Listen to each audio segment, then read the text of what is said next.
Boa noite a todos. Na condição de coordenador do curso de especialização em Direito Penal e Processo Penal, nós vamos apresentar hoje o jurista que todos têm vontade de conhecer, que nós só conhecemos pelos livros, né? Que é o professor Guilherme de Souza Nutti. Então, o EDC conseguiu finalmente trazê-lo, e eu vou fazer uma pequena apresentação dele, que seria completamente dispensável, né? Mas só para ter uma noção, é que a maioria, sim, aqui tem os livros dele que são os anotados, né? Mas o professor, vou chamá-lo de professor, embora ele seja magistrado também, né? Mas o professor Guilherme Nutti tem, se eu não me engano, assim, de obras em torno de, pelo menos que eu conheço, são 9. 11, ainda tem 11, não. É que é uma máquina, né? Então não para. Mas eu conheço 9.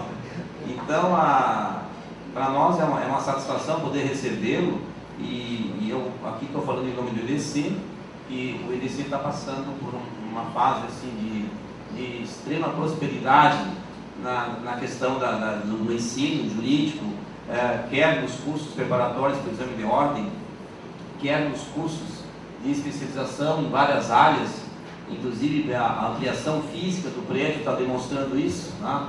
Então é um momento assim de júbilo para a própria instituição a gente contar com a presença aqui desse renomado jurista, que para nós é um motivo de satisfação. Então eu quero agradecer a todos aqueles que contribuíram de uma forma ou de outra para que esse evento se realizasse. O professor Guilherme de Souza Nutti tem a obra mais conhecida que todos utilizam nos exames de ordem, né? E são o Código Penal Anotado e o Código de Processo Penal Anotado, né? Mas agora, recentemente, nós contamos com as leis penais e processuais penais também comentadas, né? Que já está na segunda edição, né, de 2007, e temos também os crimes de trânsito, um livro sobre júri e princípios constitucionais, um manual de processo penal e manual de direito penal, e também o livro da individualização da pena. Então, eu não vou falar do currículo do palestrante, porque nós o queremos como magistrado, jurista e como professor. E quero dizer ao palestrante que aqui no Rio Grande do Sul, as primeiras obras que chegaram, eu percebi que o Tribunal de Justiça do Estado do Rio Grande do Sul, que era muito adepto ao conservadorismo, naqueles manuais ou anotados, né, que nós consideramos como enlatados, né, começou a surgir as obras do professor Guilherme de Souza Nutti. E no Tribunal de Justiça, especificamente, a gente notou uma mudança.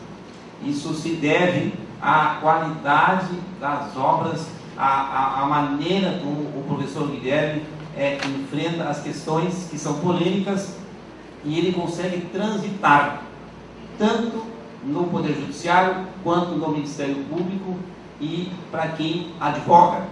Isso é um mérito que o jurista tem no momento em que ele não assume uma posição de radicalismo nem de um lado nem de outro. Então ele apresenta as posições pró e contra e assume a posição dele. Eu acho que isso é mérito, tá? Então, defender uma posição, dizer, olha, isso aqui é um radicalismo, está superado, é uma doutrina antiga, não está condizente com a nossa realidade.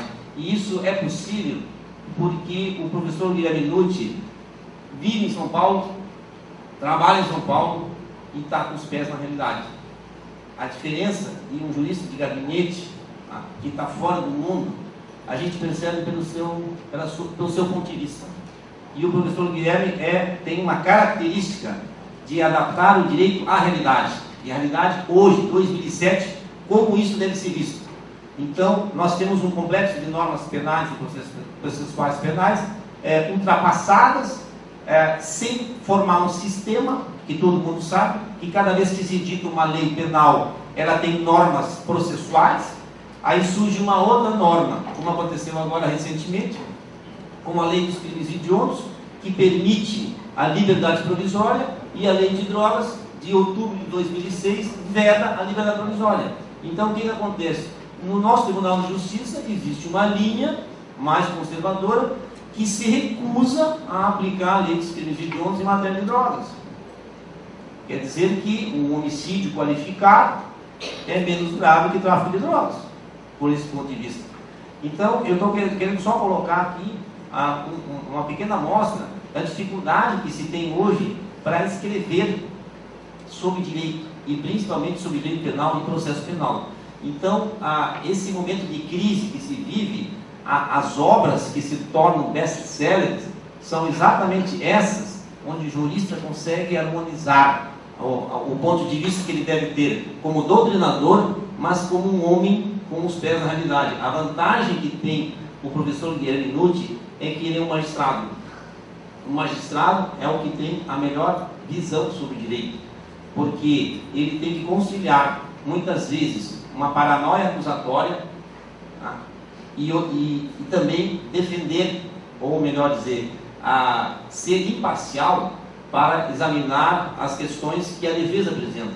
Então, nesse jogo de ser imparcial e de ser justo, principalmente ser justo, e de não ser escravo da lei, é que torna as obras do professor Nutti os best-sellers que nós temos hoje aqui. No Rio Grande do Sul, eu não conheço ninguém que tenha uma objeção à obra desse magistrado, desse professor. Então, está na hora de nós podermos ouvi-lo, ter o privilégio de ouvi-lo, e eu passo a palavra, então, ao professor Guilherme. Boa noite a todos. Primeiramente, muitíssimo obrigado pelas gentis palavras que me foram dirigidas. Eu realmente posso dizer até que me emociono com isso, porque sinceramente, sem falsa modéstia, é o que eu busco. Eu assumi este compromisso desde a primeira edição do meu Código Penal comentado. Quem fizer a leitura da apresentação verá isso. Este compromisso com o leitor e com o profissional, o operador de direito e o estudante, de não fazer de nenhuma obra minha, que pode não ser boa à luz ou à visão de alguém, respeito, óbvio, temos pontos de vista às vezes conflitantes, mas eu propus a não construir uma colcha de retalhos, igualmente de retalhos dos outros. Escrever exige reflexão, pensamento e muitas horas, tomadas, obviamente, da família, dos amigos, enfim, de tantas outras situações que nós temos que abrir mão. Mas acho que é um compromisso de vida. Esse é o compromisso que eu me propus. Me propus desde que eu escrevi o meu trabalho de mestrado, de dar a minha opinião refletida sobre qualquer tema que eu me propusesse escrever ou dar à sociedade uma contribuição, pelo menos à sociedade nossa do mundo jurídico. Agradeço muito as palavras do ilustre professor e gostaria também de cumprimentá-lo e agradecer. A honra é minha de estar com vocês esta noite, tenho certeza disso. Meus parabéns à instituição, que está crescendo e prosperando. Isso é muito bom, positivo. Eu já estive com vocês do Rio Grande do Sul em outras oportunidades. Não acho que já é a terceira vez que volto, ou quarta vez que volto ao Estado. Também, repito, para a honra minha e muita satisfação, sempre muito bem recebido por vocês. De modo que queria externar estas palavras, não poderia deixar de fazê-lo em face da gentil apresentação que me foi dirigida. E, finalmente, antes de começarmos o tema de hoje, dizer a vocês, e de público mais uma vez, que jamais vocês contarão com nenhuma linha de obra minha que não tenha sido escrita por mim pessoalmente. Eu não delego ciência a ninguém. Não. Tudo que eu escrevo eu assumo, inclusive os meus erros. Em todas as edições eu agradeço os leitores, os meus alunos, os operadores do direito. Eu recebo e-mails todos os dias. A RT me encaminha, tem um programa para isso.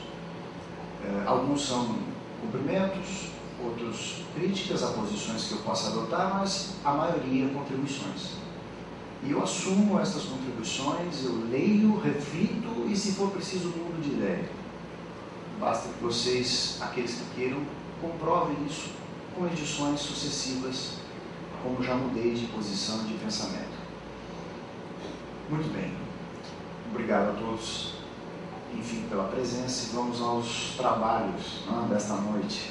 Não quero transformar isto em uma palestra cansativa, mas quero abordar algumas questões que me parecem fundamentais.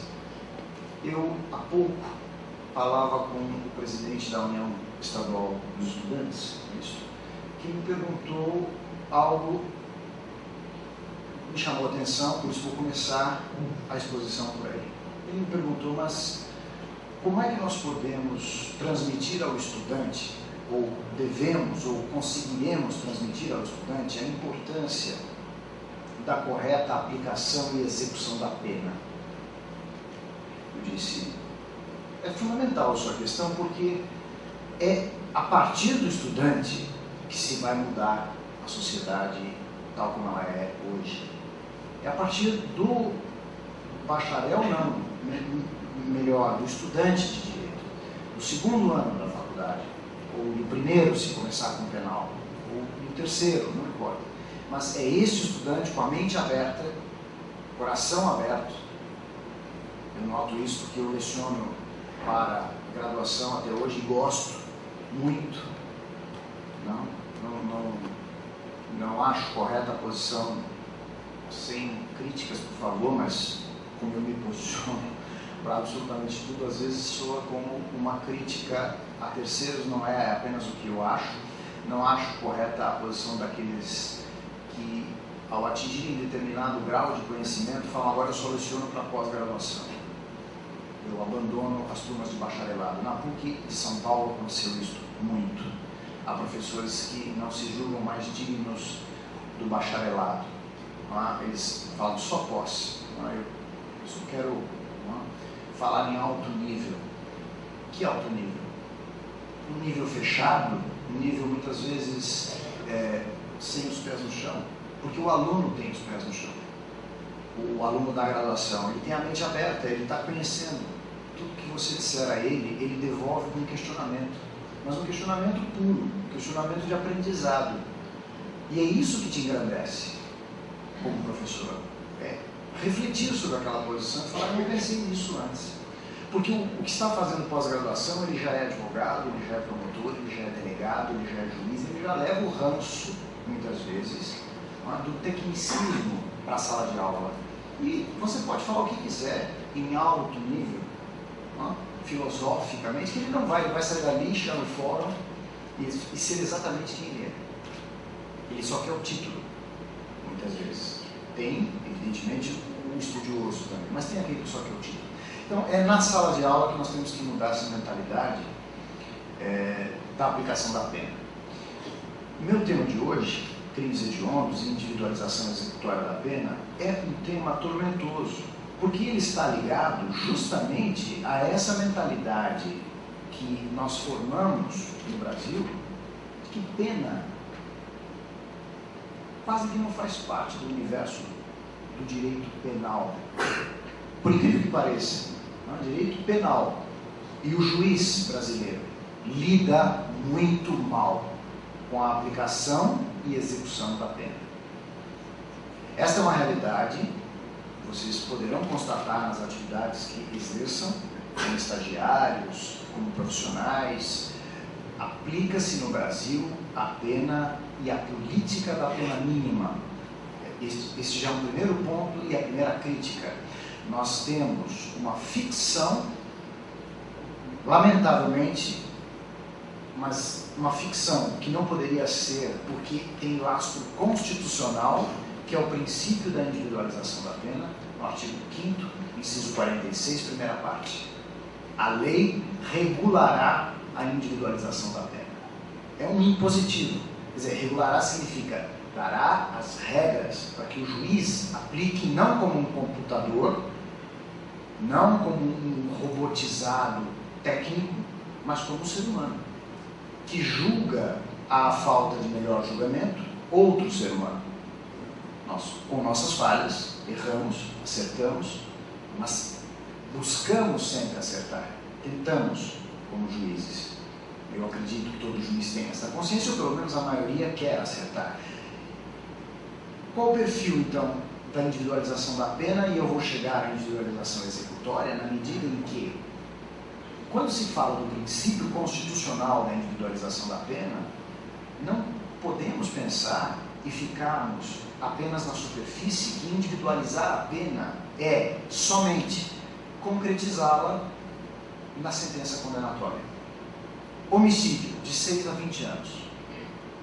Ante o exposto, julgo procedente a ação e condeno o réu a pena de 6 anos de reclusão, ponto. Individualizei a pena. Não é só isso.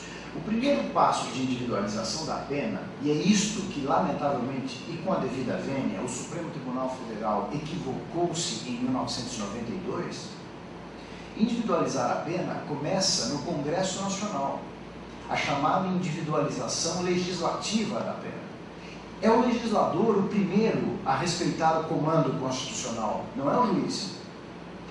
Quando se cria uma nova figura típica, como por exemplo o assédio sexual, um crime novo para os padrões brasileiros, um crime inédito de 2001, então vamos tipificar uma conduta que não era antes delito. Qual é a pena que nós vamos dar? Quem vai dar esta pena? É o juiz de direito, é o judiciário? Não, é o legislativo, é o legislador. Ele vai dizer, bom, mínimo e máximo. Dentro de que parâmetros? Dentro dos tradicionais parâmetros do princípio da proporcionalidade, outro princípio constitucional. Quer dizer, aos crimes mais graves, penas mais graves. Aos crimes mais leves, penas mais leves. Então, o primeiro a escolher o patamar mínimo e máximo é o legislador. Parte 2. Individualizar a pena não é apenas e tão somente, vejam bem, a individualização legislativa não é apenas e tão somente escolher o mínimo e o máximo. É também escolher o regime de cumprimento de pena e como se dará esse regime, porque pena não é só quantum, pena é como cumprir. Já paramos para pensar que se alguém chegasse a nós e dissesse, se chegasse a mim e dissesse, vou ter que condená-lo a 10 anos de reclusão, você vai escolher, a 10 anos de reclusão em regime aberto. Aqui em São Paulo, lamentavelmente, a maior cidade do Brasil e em número de condenados, não há uma única casa do albergado, onde se cumpre regime aberto, em casa, prisão domiciliar, que ninguém fiscaliza, ninguém. Não tem um único funcionário estatal a fiscalizar esta prisão. Então, é impunidade. Muito bem. Se me perguntarem 10 anos de reclusão em regime aberto ou 6 meses de reclusão em regime fechado, eu fico com 10 anos em prisão domiciliar. Porque eu vou levar minha vida normal. A prisão domiciliar é sair para trabalhar de manhã e volta à noite para casa. E fico em casa. E nos fins de semana fica recolhido, e se o juiz autorizar, participa de atividades culturais, educativas, etc. Mas enfim, é praticamente a vida que a gente leva. sai para trabalhar, volta para casa e dorme. Então eu prefiro 10 anos em regime aberto, olha, vejam bem, 10 anos de reclusão em regime aberto, a 6 meses no cárcere fechado, lotado, certo? Sabe-se lá como eu vou sair depois de 6 meses? Se eu vou sair vivo. Porque no massacre do Carandiru em 92, havia, dentre aqueles mortos, quem estava com pena cumprida, vencida e não tinha sido solto. Havia presos provisórios, porque nós não tínhamos ainda em São Paulo centros de detenção provisória. A casa de detenção, que era uma cidade, não? 7.000 pessoas, isso não é cumprimento de pena em nenhum lugar do mundo, é depósito humano.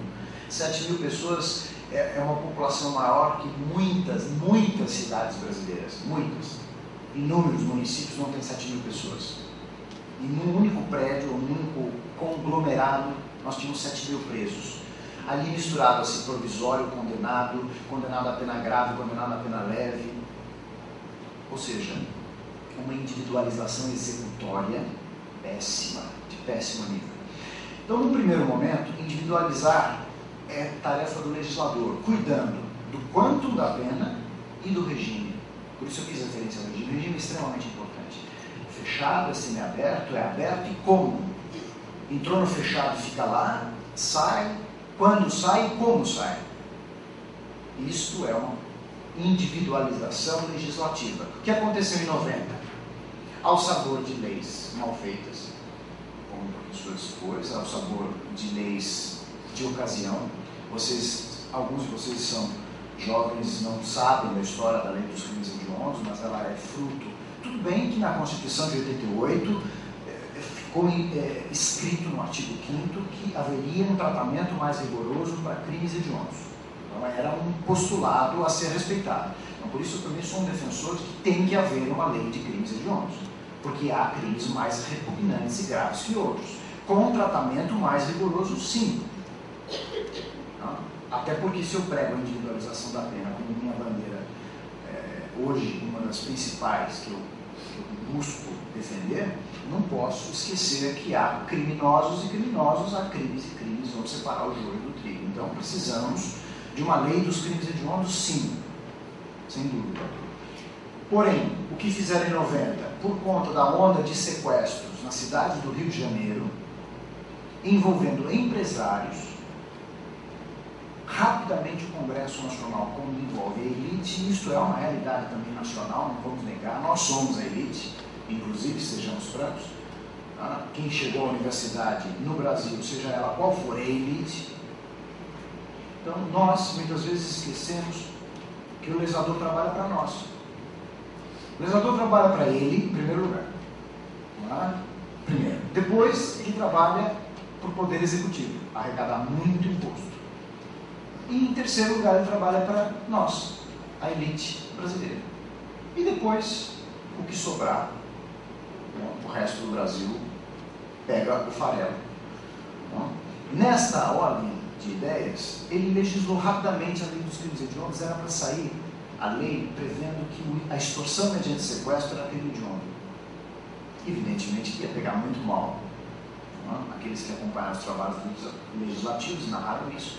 Os parlamentares falaram, nós vamos votar rapidamente uma lei por causa de sequestro no Rio de Janeiro. Então vamos fazer logo uma relação de crimes aí.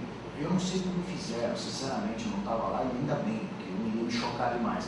Pegaram, acho que o Código Penal, folhearam rapidamente ali e colocaram o que achou interessante, ou talvez, enfim, dá uma sugestão a você.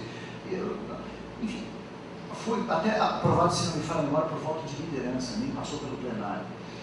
Para vocês verem o erro e a leviandade de uma aprovação de uma lei de tal gravidade, a lei previa como crime hediondo um crime absolutamente comum, acontece todos os dias, envenenamento de água potável. Gravíssimo esse crime, perturba-nos muito. E não previu homicídio qualificado. Para mim acabou, terminou. Só com este exemplo, o Congresso Nacional, ao editar esta lei, perdeu a moral.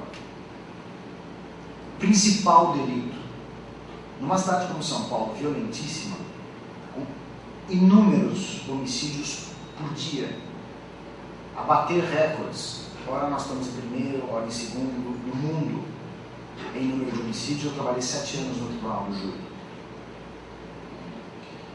Enfim, dentro desta gravidade nacional, de cidades como Rio de Janeiro agora, também enfrentando homicídios, balas perdidas, enfim, esse tipo de situação, como não podemos pensar no homicídio como crime hediondo? Mas pensamos no envenenamento de água potável. E depois, isso aqui está sendo meu enfoque da individualização legislativa e da crítica à lei dos crimes hediondos, que ainda está mal feita. Em segundo lugar, vocês se lembram da época do escândalo da pílula da farinha, quando algumas mulheres, tomando anticoncepcional falsificado, engravidaram, e aí a imprensa apelidou de a pílula da farinha, porque não adiantou nada tomar a pílula. Algumas até entraram com ação contra os laboratórios para sustentar os filhos que elas não tinham programado. Enfim, houve escândalo nacional que faz o legislador altera a lei dos crimes hediondos e faz constar como hediondo falsificação, alteração de remédio. Muito bem. E altera a pena. Pena mínima, 10 anos de reclusão. Vocês vão falar que falsificação de remédio é coisa gravíssima. Eu já ouvi de um civilista.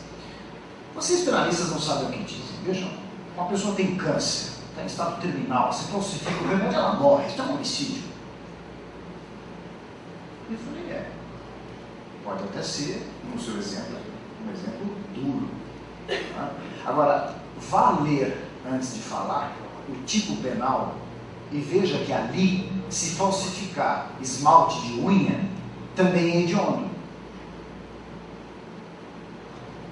Vocês mulheres devem realmente achar hediondo também. Posso até concordar, que é gravíssimo ter que fazer a unha mais de uma vez por semana, ou 2, 3, sei lá, porque o esmalte é falsificado. Mas daí a colocar na cadeia por 10 anos de reclusão pena mínima, eu acho que todas vocês vão concordar comigo, que não é exagero. E está lá na lei. Vejam, sem discriminação, sem separação. É a criminalização de baseada. Não se separa, não se tem cautela de falar, bom, o que é hediondo? Então, até vamos considerar hediondo falsificar remédios de doenças graves, causando perigo potencial de morte. Cuidemos de um tipo penal decente. E outra, é um crime de perigo. Todos sabemos que os crimes de perigo não podem ter penas mais graves que os crimes de dano. É o óbvio, é o que a gente aprende no primeiro ano de direito penal. Porque o crime de perigo é o crime obstáculo. O legislador cria o crime de perigo para não chegar ao dano. Esta é a ideia. Para que existem crimes de trânsito? Se você estiver correndo em alta velocidade perto de uma escola, é crime de perigo. E se você atropelar uma criança e matá-la, continua a responder por esse tipo penal? Não, muda. Passa a ser homicídio culposo, mas vai ser homicídio. Pode ser até doloso, depende do caso, mas é homicídio. Terminou esse tipo penal. Não interessa mais a velocidade que você está. Porque o perigo que se queria evitar para não gerar o dano, gerou. Quer dizer, você transitou pelo perigo e chegou no dano. Então acabou. O perigo desaparece, é absorvido pelo crime de dano. Falsificação de remédios é crime de perigo. Nós não podemos ter uma pena de 10 anos de reclusão maior que homicídio. Aí eu costumo, sempre que falo nesse assunto, a alunos meus em palestra, onde quer que eu esteja, lembrar o absurdo, sem apologia ao crime, mas lembrar o absurdo, se eu fosse farmacêutico e tivesse na minha prateleira exposto um remédio alterado, a fórmula, falsificado, modificado, e houvesse uma fiscalização sanitária e a apreensão desses remédios que eu sei falsificados, vai sair no laudo, não tenho como, vão levar, vão concluir, e eu estou condenado, porque é prova pericial, houve auto de apreensão na minha farmácia e tem o depoimento dos fiscais, ainda pode ter mais alguns que foram chamados para depor que foi apreendido e que eu estava vendendo. Então eu faço o seguinte, eu mato o fiscal. Eu não vou deixar de sair da minha farmácia por remédio na mão. Eu mato, depois eu falo que ele era corrupto. Eu sou um cidadão super honesto, ele veio me propor uma uma troca, uma cobrança injusta de propina, então eu matei. Eu vou para o júri, eu tenho enorme chance de ser absolvido. O povo não gosta de fiscal. Muito menos corrupto. Eu tenho enorme chance, ou então dar um motivo de relevante valor social, agir sob violenta emoção injusta, após injusta provocação da vítima, eu posso, tenho mais chance. Mas se ele sair com o remédio da minha farmácia, eu não tenho chance nenhuma. Eu sou condenado a 10 anos de reclusão por crime hediondo. Então, estas são as insanidades do sistema assistemático brasileiro. Bom, só para terminar esse enfoque, individualização legislativa e crimes hediondos. Eu fiz uma proposta, minha proposta, evidente que pode até não ser inédita, mas é a minha proposta neste último livro de leis especiais, quando eu comentei a lei dos crimes hediondos, que o nosso critério está errado. Nós temos normalmente dois sistemas, e assim a doutrina sempre analisou, e parou por aí. Eu tentei propor um terceiro. Os sistemas são, como nós elegemos crimes hediondos?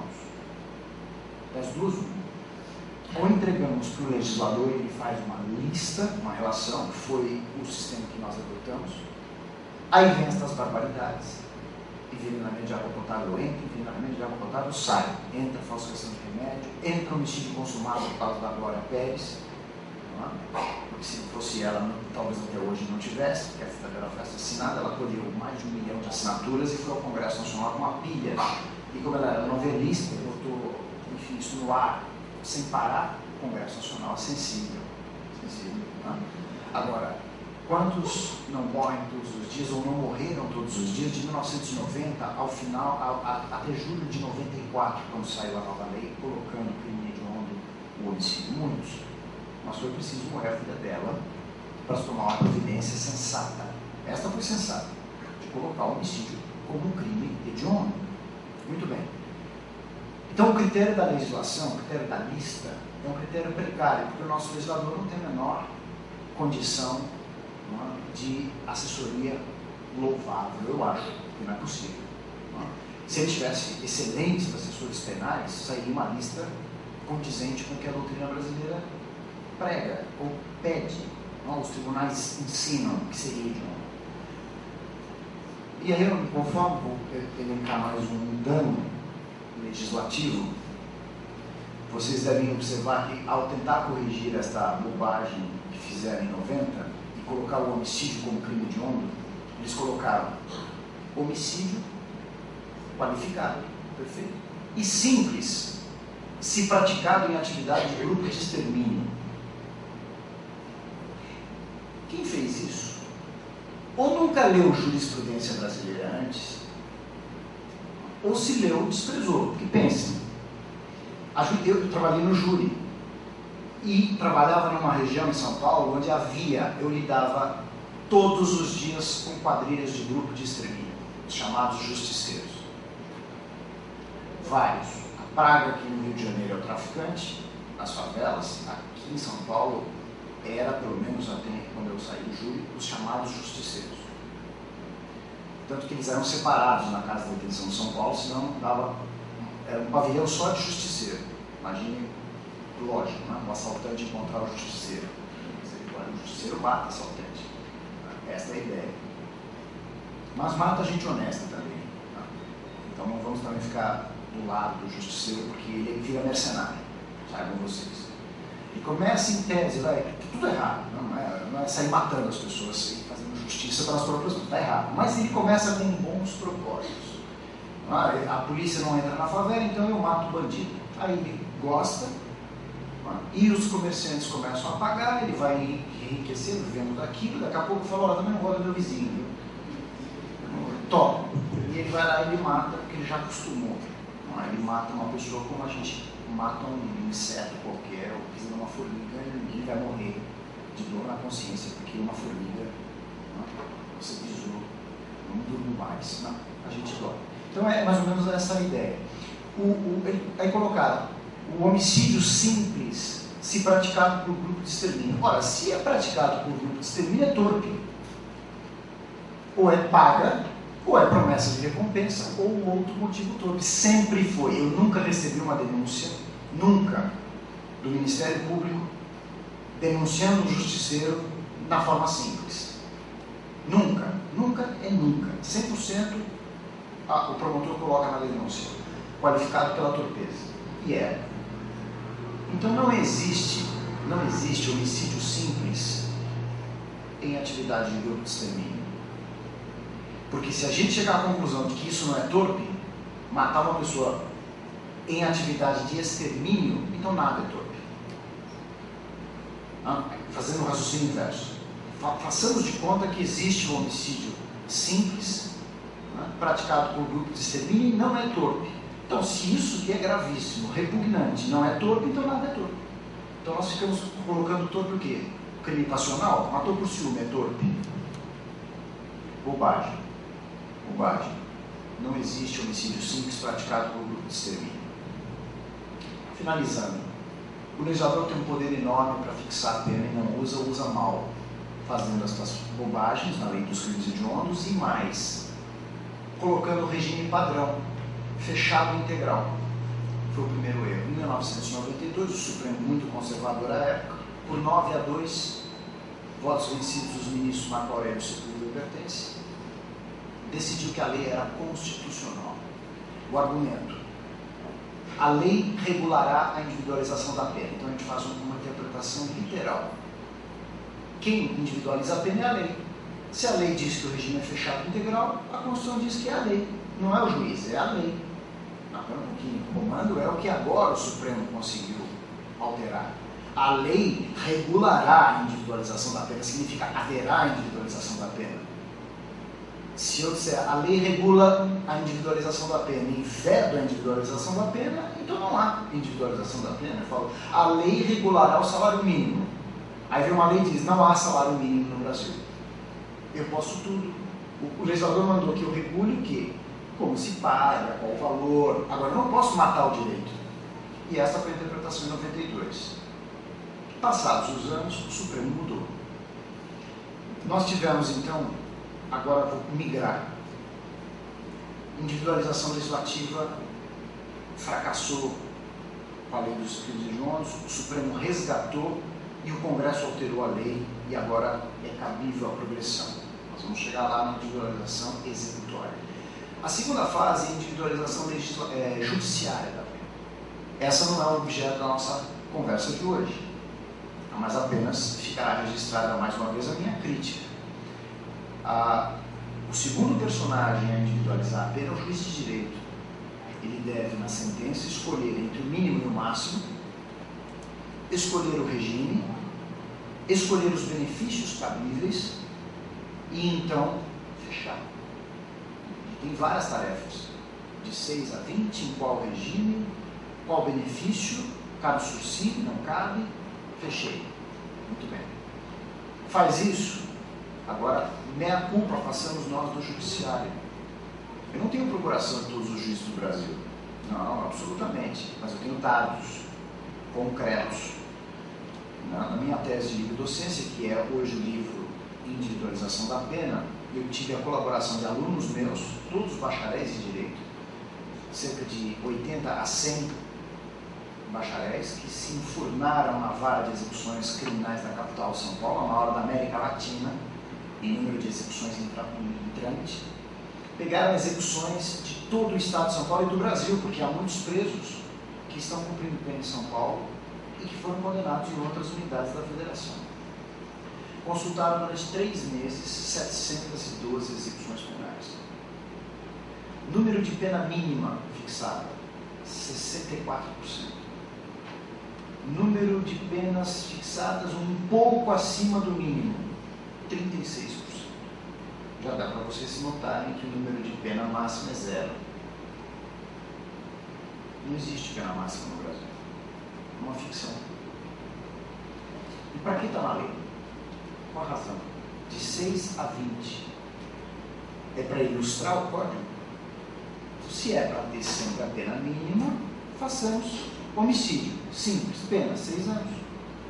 Aliás, Se for, modificamos a Constituição, numa próxima Assembleia Nacional Constituinte, tiramos o princípio da individualização da pena, jogamos fora, aí pegamos o Código Penal, revogamos o artigo 59 até o 76, jogamos fora, os juízes de direito ficarão extremamente satisfeitos que terão menos trabalho, mas o computador vai aplicar a pena a partir de então, você só diz que é furto, sai a pena impressa já.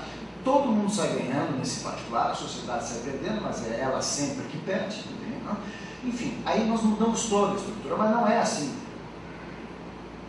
A pena hoje é de 3 a 15, de 10 a 20, de 12 a 30. Então, existe aí uma margem. Onde estão os juízes a fixá-la? Não fixam. Argumento de um acordo que eu encontrei, coloquei no trabalho, rebati, evidente, sem nenhum demérito a quem proferiu, é uma opinião, mas a minha foi equivocada. O juiz deu para um homicídio simples 12 anos. O acordo falou absurdo esta sentença. Reforma, baixo para não sei quanto, 6, 7, 8, mas baixou. Mas o argumento não é que baixou porque o réu merece uma pena menor, disse o acordo. Essa sentença é ilógica. Porque se o homicídio é simples, o juiz não poderia ter dado 12 anos, porque 12 anos é a pena do homicídio qualificado. Vejam como só se raciocina no Brasil com a pena mínima. Homicídio simples, quanto vale? 6. Tá bom, 6 anos e 6 meses. E homicídio qualificado, 12. É qualificado, 12. É simples, é 6.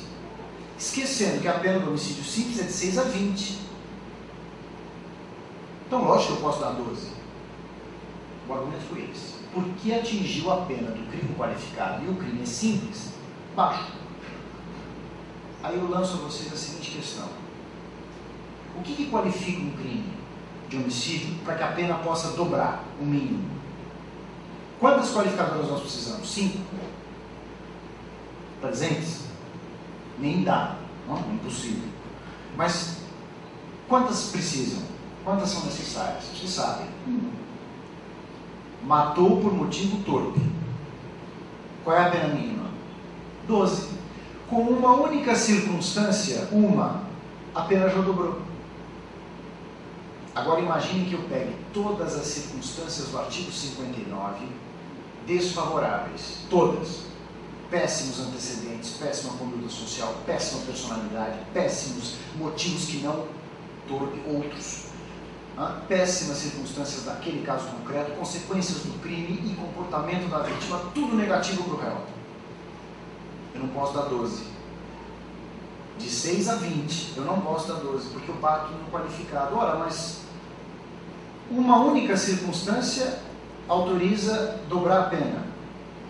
8 circunstâncias dos 59, que são tão circunstâncias quanto é a qualificadora, eu não posso atingir um patamar superior a 12. Então, esses argumentos, com todo o respeito de quem assim pensa, estes argumentos são ilógicos.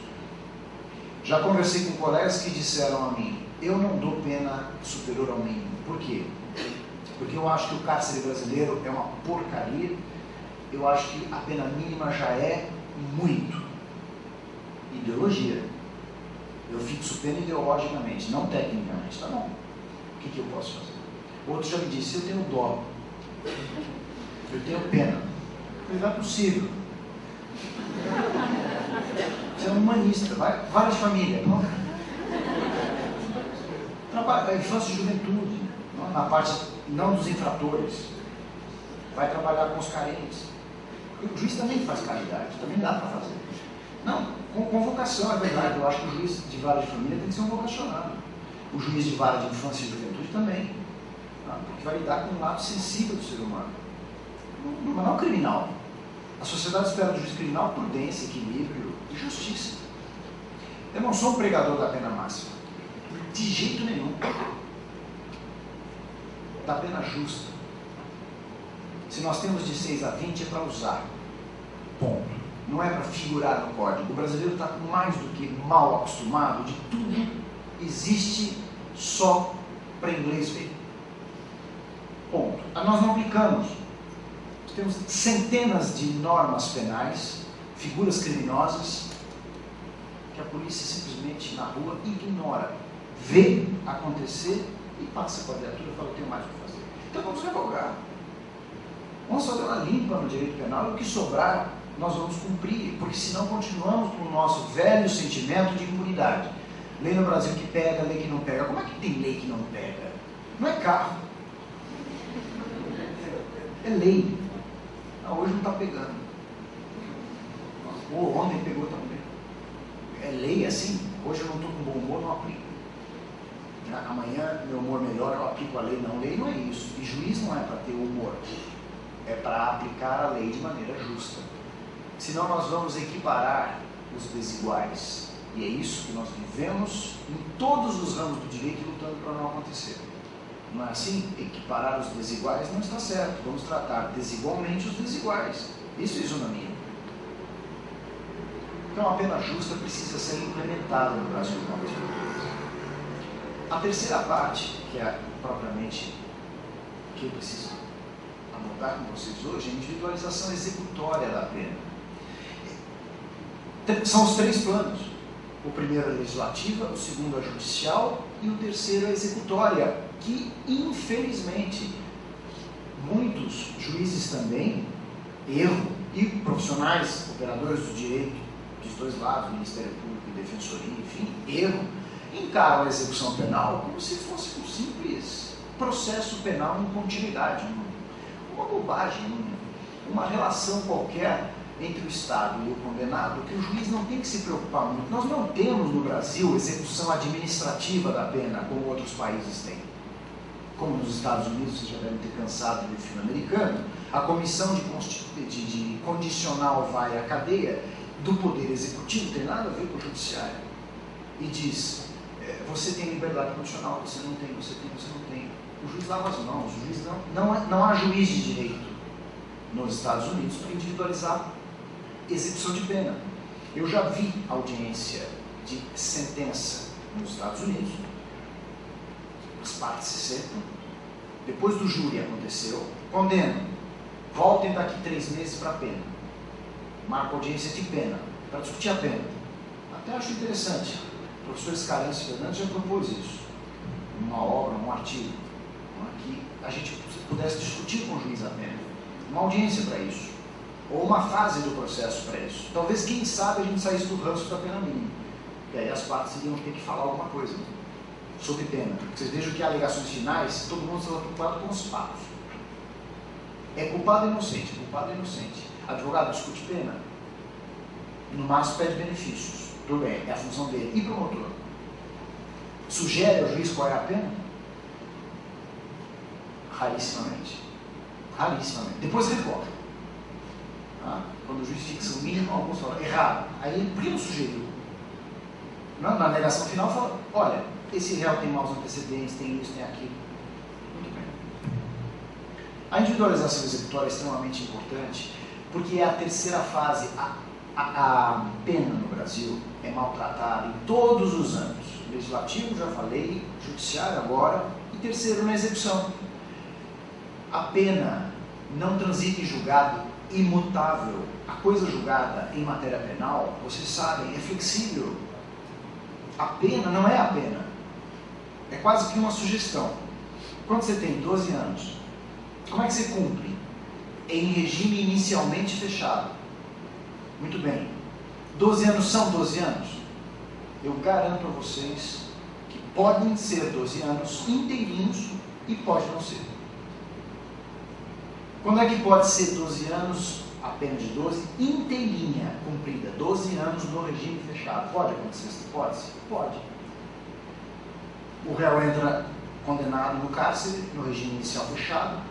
O diretor da cadeia fala, o senhor vai trabalhar na lavanderia. Ele fala, não. O senhor vai trabalhar na biblioteca? Não, eu não vou trabalhar. Ah, o senhor não vai? Não, não vou. São deveres do preso. Lei de execução penal. Trabalhar. Ah, não quer trabalhar? Falta grave no prontuário. Aí ele entra com pedido para progressão. O juiz lê, fala, o senhor tem falta grave. Tenho. Não tem progressão. Eu quero liberdade condicional. Vai lá no 83 do Código Penal, o senhor não tem bom comportamento. Não. Indulto. Sai o indulto natalino todo ano. Tem que ter bom comportamento. O senhor não tem. O senhor tem falta grave. Não tem indulto. Quantos anos ele fica no cárcere? 12 anos completinhos. Sistema de hoje. Mas aí é livre, espontânea vontade dele. É o problema do preso. Tem até que fazer um incidente de sanidade mental para ver se ele realmente regula, porque eu nunca vi também preso assim. Todos querem sair. E na época dos crimes hediondos, quando era o regime fechado integral consagrado, eu me lembro que quando trabalhava na vara de execução criminal, os maiores trabalhadores, os mais dedicados eram os traficantes. Por quê? Tem mais, não. Eles tinham as menores penas. Lembram? Política da pena mínima. Quanto que vale um tráfico? 3. Agora vale 5. Antes valia 3. Não tinha a pena de 10, de 8, de 9, 3. Pegou uma pena de 3 anos, como é que eu saio daqui? Regime fechado integral. Então, 2/3 para livramento condicional. Trabalho. Aí, remissão. Vai caindo a pena e ele volta aos negócios. Business is business. Eu não posso perder a boca. A sua administração e um terceiro. Se eu demorar muito aqui, nunca se sabe. Preposto é fogo. Aliás, eu posso até narrar a vocês, fato verdadeiro. Eu conduzi a audiência de conciliação, sem, por favor, sem nenhuma ofensa a religião nenhuma, mas se é verdade, vocês sabem que proliferam muitas vezes cultos, crenças, templos que se criam do nada. Alguém chega, monta um negócio, um salão assim, começa a pregar, vai entrando gente, virou. Bom, aconteceu isso na cidade de Suzano, Grande São Paulo. Criou-se lá um tempo X e o pastor, que se intitulou como tal, sem informação nenhuma, mas virou, falava coisas interessantes, lotou. Bom, virou negócio. Aí ele resolveu tirar férias, chamou o auxiliar, falou: assume aqui, tá? Eu vou para a praia com a criançada. Falha, lamentável. 30 dias depois ele volta, o templo dele está vazio, tem do lado o do auxiliar dele, lotado. Sabe o que ele fez? Entrou com reintegração de posse de rebanho.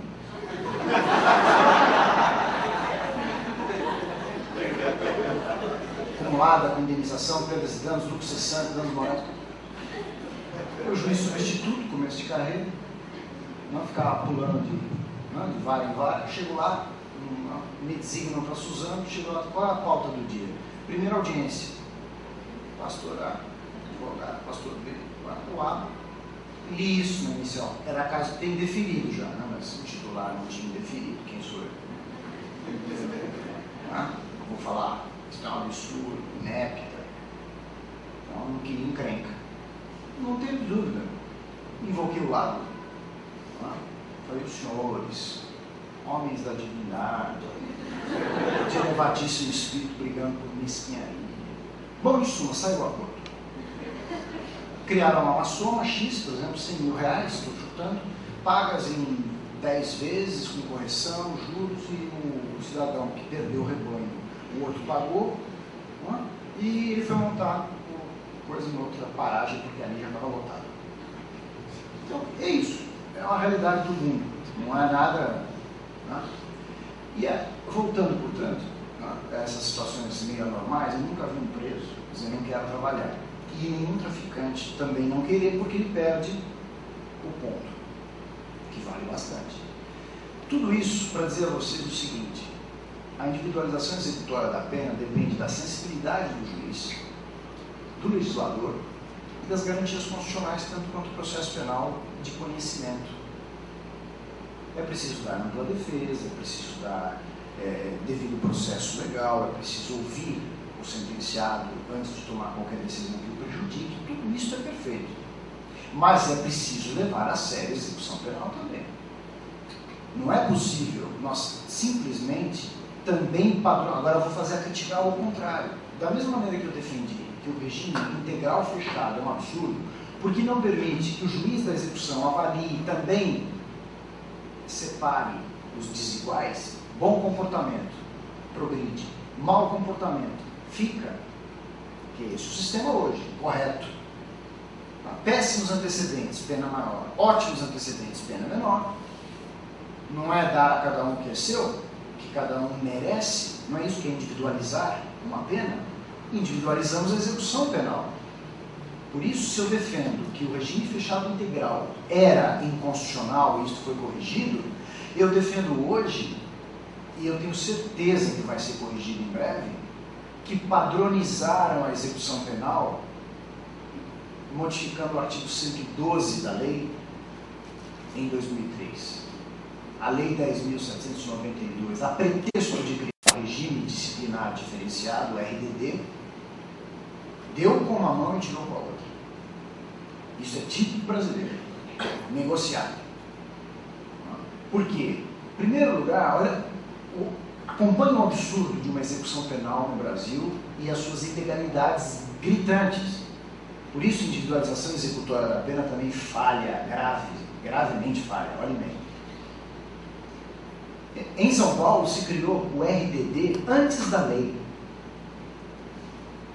por resolução da Secretaria de Administração Penitenciária, não foi nem o governador, foi um secretário de Estado, baixou, resolução SAP, não é a tecla SAP, é Secretaria de Administração Penitenciária, baixou, RDD, instalou um novo regime fechado, criado por resolução, princípio da legalidade, varrido para debaixo do tapete. Aí vocês lembram o inferno que o Brasil viveu com o senhor Fernandinho Beiramar, Fred Seashore, como alguns chamavam, que ele era oponente, Fernandinho Beiramar, que eu defendo de público, merece a próxima casa. Vocês devem apresentar, se possível, algum parlamentar. Próxima penitenciária criada não tem que dar nome de penalista. Presídio Magalhães Noronha, presídio Nelson Hungria. Não, presídio Fernandinho Beiramar. Por que penalista não pode ser nome de viaduto? Nome de estrada, tem que ser nome sempre de cadeia. Presídio Aníbal Bruno. Bom, tudo bem, vocês vão dizer, está advogando em causa própria. Pode ser. Mas, de qualquer maneira, o drama do Fernandinho Beiramar é só um modelo. É um modelo que nós podemos captar bem como é a realidade brasileira. O Fernandinho Beiramar gastou dos cofres públicos, segundo a imprensa, mais de 300 mil reais em deslocamentos turísticos pelo Brasil, porque ninguém queria ficar com ele. É como se fosse assim uma contaminação nuclear. Não, você pega um lixo nuclear, houve um acidente grave, você embala e fala, olha, vou deixar aqui em Porto Alegre. Aí o prefeito fala, de jeito nenhum, aqui em Porto Alegre não vai deixar lixo nuclear, manda para São Paulo, chega em São Paulo, manda para o Rio, chega no Rio, manda para Salvador. É isso que ele virou. O Estado impotente diante de uma pessoa. Aqui não, pelo amor de Deus, eu tenho medo dele. Como que o Estado tem medo de um preso?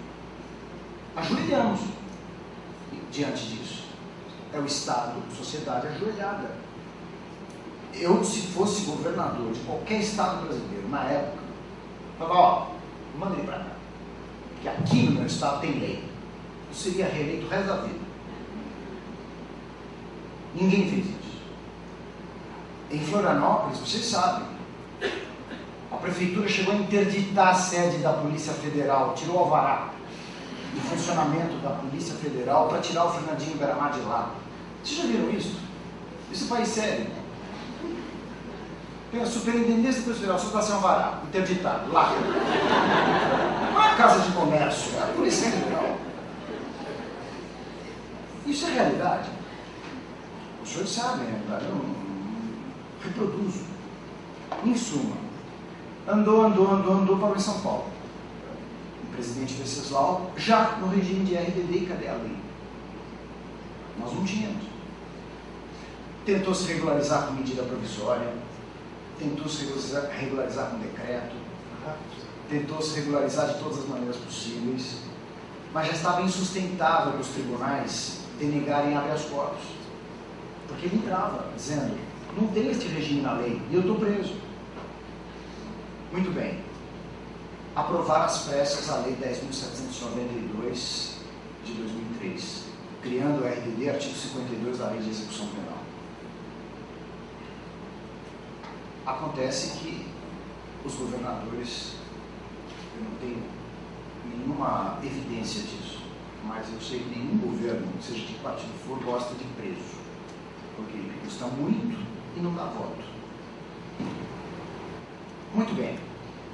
É óbvio que o sistema carcerário tem que ser expandido. Aliás, porque ninguém criou nada melhor que a pena privativa de liberdade, e eu lamento dizer àqueles que dizem a pena de prisão está falida. Ótimo. Põe o que no lugar? Só me diz isso. Estuprou, matou, extorquiu, fez e aconteceu. Eu faço o que com ele? Mato? Não pode. Está proibido constitucionalmente. Põe onde? Na sua casa? Então, quem pregar isso leva. Adota. Leva para casa. Adota. E fala, ó, ele vai ver comigo. Que nem os homens honestos romanos. A fiança, lembra da fiança? Não era como hoje, fiança real. Era uma garantia feita jussória. O homem probo, honesto, chegava ao juiz, ao pretor e falava, eu afianço. E fulano virá o julgamento. E em honestidade, em garantia daquele homem probo, o juiz colocava o fulano em fiança, em liberdade provisória. Aguardará o julgamento, porque eu sei que este homem, de palavra, vai trazê-lo e trazia. Hoje a fiança tem que ser real. Né? Paga, se você não aparecer para o julgamento ou fugir, perde o dinheiro. Porque na base da palavra. Aqui no Brasil, a fiança, então, que é uma piada, uma fiança maior que o Código de Processo prevê de 5 mil e poucos reais, a maior, vocês imaginem, o senhor paga 5 mil, o senhor traficante, e fica em liberdade, tá bom? Lógico, pago 5 mil vezes 5. O senhor ainda distribui cesta básica aí pela religião. O que são 5 mil reais? É ridículo a nossa fiança, então o sistema não funciona. Isso é só mais um detalhe. Como nada funciona, então é só mais um detalhe. Em suma, temos que ter uma contrapartida. Qual foi a contrapartida? Acabaram com a individualização executória da pena. A minha visão acabaram, com todo respeito a quem defende o contrário. Como é que se progride? Com atestado de conduta carcerária. E o exame criminológico? Não precisa mais. E o parecer da Comissão Técnica de Classificação? Não precisa mais. E se o juiz cismar que a pessoa não merece? Porque ele tem provas. Ele ouviu outros detentos, por exemplo. Ele formou a convicção que não merece progressão. Não pode. Porque quem manda agora na execução, em tese, é o diretor da cadeia. É um executivo. Será que ninguém acordou para perceber que quem nomeia o diretor da cadeia é o secretário de Estado, que é nomeado pelo governador, e se eu for governador e eu quiser limpar o cárcere do meu estado, dizer, ó, progride todo mundo para sobrar vaga. Aqui no meu estado não vai ter mais superlotação, é fácil. É só mandar o diretor fechar os olhos. Falar, olha, avise os agentes penitenciários a não tomar providência com falta grave de ninguém. Não quero falta grave no prontuário. Se eu der essa ordem, ele cumpre ou não? Não, eu sou muito probo, muito honesto, eu não cumpro. Tá ótimo. Decreto dia seguinte, diário oficial, exonerado. Entra outro que cumpre. Eu estou falando em tese, não quero dizer que todos façam isso, por favor, mas acontece que é um mecanismo idealizado para tanto. Muito bem. Vamos ficar quietos? No dia seguinte desta lei, eu escrevi um artigo que foi vinculado na internet e aos poucos os tribunais foram incluindo, não por conta do meu artigo, mas eu garanto a vocês que fui o primeiro a escrever porque eu estava atualizando a edição do meu livro quando saiu a lei. Eu parei tudo e fui tomar conhecimento dela. Aí eu vi, obviamente, a jogada, porque com o tempo você vai ficando craque em perceber. Não é? É só prestar atenção, você joga com o sistema, a visão sistêmica, Você fala, mas por que mexeram aqui? Eles iam criar o RPD, só. A lei era essa. Aí vão mexer lá no 112 e não mexeram no Código Penal, na parte de estrutura do merecimento, progressão, livramento, nada. Num artigo pequenininho do 112 que passa despercebido de qualquer parlamentar. Agora vocês podem ver, depois do cidadão lá matou 2 crianças em São Paulo, já está correndo o Congresso Nacional falando, vamos voltar com o exame criminológico, isso é um absurdo, só atestado. Para que precisa morrer, gente? Nós precisamos esperar as pessoas terem flagelos, serem mártires para mudar uma obviedade. Eu passei a defender imediatamente. Ferida ao princípio constitucional da individualização da pena também. Se não pode ter pena padrão, não pode ter progressão padrão. Não posso padronizar nada. Tudo tem que ser justo. Os tribunais foram indo. Eu sei que ainda há uma divisão forte na jurisprudência, mas o Supremo já sinalizou expressamente. Já agora com acórdão publicado que o juiz pode, se quiser, exigir exame criminológico, especialmente nos crimes violentos contra a pessoa. Muito bem, espero que agora, a decisão não foi tomada pelo Pleno, mas as turmas. Espero que assim o Congresso se anime a voltar ao sistema antigo, impedindo a jurisprudência favorável a este sistema de continuar assim a agir. Eu sei os argumentos da jurisprudência positiva em face do artigo 112. Dizem que o laudo da comissão e o exame criminológico eram padronizados. Não avaliavam nada, não prestavam. Tá? E eu já participei de discussões, inclusive com o Poder Executivo, tá? Que defende, óbvio, a padronização, que para eles é confortável. Dizendo assim, olha, os laudos eram padronizados. Eu trabalhei em execução penal, estou falando porque eu sei. Eu conheço laudos padronizados, na verdade. Eu realmente mandava fazer de novo. Chegava o laudo, você lia. Lia ele vem bem grande. Né? Você fala, nossa, trabalharam demais entrevistando o preso. Aí você pega o outro, igualzinho. Só muda o nome. Né? Até o final mesmo. Opinamos pela negativa de progressão. Opinamos pela negativa. Então, isso é padrão. Também está errado. Aí eu falei ao indivíduo que me disse, olha, eu mostro ao senhor 2 laudos. Eu falei, eu conheço, o senhor não precisa me mostrar. Qual é o erro aí? O erro é o laudo ou é quem fez o laudo? Quem fez o laudo? Por que o senhor não demite todo mundo e contrata outros? Não, isso é um custo. Não é um custo. Por que não tem mais vaga em presídio? Porque é um custo. Então tudo é um custo, lógico. Contrata o dobro de profissionais e exija fidelidade no laudo. Percebeu que há infração administrativa, demite a bem do serviço público. E o argumento que eu dei à época, faltam leitos na UTI, matem os doentes. Por que isso? Faltam profissionais para fazerem laudos decentes, matem os laudos. Entenderam? Não contratem novos profissionais, matem os laudos. Ele que está causando problema, é o laudo. Não é quem faz o laudo. Não é um raciocínio inverso. Ou eu estou muito equivocado em pensar, não tem vaga na UTI, mata o doente.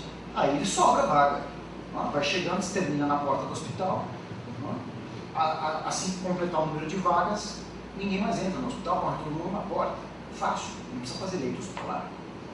Então, a execução penal brasileira, a individualização executória, é nos níveis lamentáveis da individualização judiciária e da individualização legislativa. Vou dar mais um exemplo. Parece que é surreal. O presidente da República editou um decreto no início deste ano, regulando a execução nos presídios federais. E ele simplesmente legislou. O princípio da legalidade de novo. Tapete, levanta, vassoura, leis. Baixo no tapete. A reclamação de criar o RDD por resolução, eu falei, não, isso é um absurdo, foi centralizado só aqui. Não, acostuma, o executivo acostuma, porque o judiciário abaixa a cabeça. Sabe o que consta nesse decreto? Entre outras pérolas, ele, Poder Executivo, criou todas as faltas médias e leves, que não há na Lei de Execução Penal. A Lei de Execução Penal diz: legislação local estabelecerá as infrações leves e médias. Legislação local é a nossa, estadual. Não é o senhor presidente, nem o senhor governador, que não legislam em matéria penal. Não é direito penitenciário, como alguns querem também fazer crer. É direito penal puro, porque se está escrito no decreto, ele chegou a fazer tabela. Por exemplo, 2 faltas médias vira uma grave. Então, se vira grave e não vai para o prontuário, vai. Impede o quê? A progressão. Quem estabelece a progressão não é a lei? Não é o Código Penal e a Lei de Execução Penal? Como é que ele pode, com um decreto, criar uma falta que não existe e somadas 2, vira uma grave? Isto é uma barbaridade em desfavor do preso, que não se pode aceitar, em hipótese nenhuma. Mas vai além do decreto, tem mais 2 pérolas para eles passar. Uma é que o RDD diz expressamente que o preso passará quantas horas do dia na cela? 22. Saindo 2 horas para banho de sol. O decreto fala que pode trabalhar fora da cela o dia inteiro. Para que tem lei? O artigo 52 é claríssimo. Sai da cela individual 2 horas. O decreto fala, sai da cela quanto tempo for necessário para trabalho. Então, não tem mais o isolamento. E o terceiro, está criado oficialmente a visita íntima. Procurem dentro dos direitos do preso na Lei de Execução Penal direito à visita íntima. Não tem. Sabemos que os presídios adotam. Agora está oficializado. Princípio da legalidade. O presidente disse. E o que é mais interessante, ele não assumiu esse ônus. Ele disse, o ministro da Justiça dirá como será feito. Está escrito no decreto. Empurrou a batata quente para o assessor, né? Se ele criar um sistema de visita íntima absurdo, vou falar, o ministro errou. Mas criou um direito que não existe. Então, são exemplos apenas, eu vou terminando, para mostrar a vocês que individualização executória da pena também não respeita no Brasil nem o devido processo legal, nem o princípio da legalidade. Diante dessa situação, só para terminar com otimismo, eu rasgo meu código, largo o direito penal, vou estudar civil. Não. Eu acho que água mole em pedra dura. É velho provérbio, mas tanto bate até que fura. Eu acho que são vocês que vão mudar. Com conscientização. O judiciário parar de abaixar a cabeça para decretos do Poder Executivo e respeitar os princípios constitucionais que são absolutamente claros. Assim fazendo, resgatamos a nossa cidadania. Então não adianta sairmos criticando os nossos encontros, festas, bares, botecos, o direito, a vida, a crise, a segurança. E quando nós podemos mudar, como operadores do direito, alguma coisa, seja por comodismo ou por qualquer outra razão, não fazemos. Se somos coautores da peça da nossa vida, encenada no Brasil, nós temos que dar a nossa contribuição. E é assim que me parece o único caminho para o Brasil efetivamente parar com essa tendência de que há leis que pegam e que não pegam, e obviamente consertar a nossa inferioridade diante de outros povos com o sistema da impunidade, o sentimento que nós temos muitas vezes de que aqui nada funciona. Obrigado por vocês pela paciência e atenção por essa hora que eu lhes estou meditando. Obrigado.